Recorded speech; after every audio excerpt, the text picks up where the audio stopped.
થઈ જાય એ વાંધો નહીં.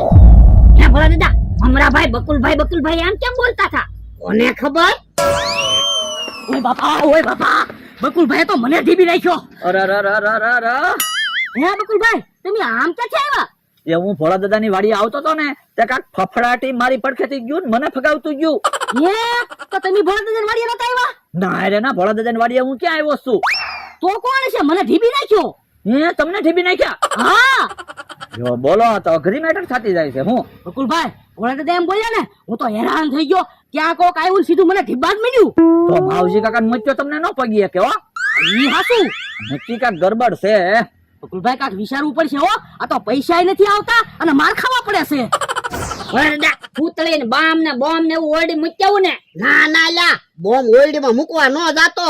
ચૂલામાંથી તીખારો ઉઠશે ને તો ઓરડીમાં બોમ્બ ફૂટશે. હા ઈ હાસુ. તો એક કામ કરવી તો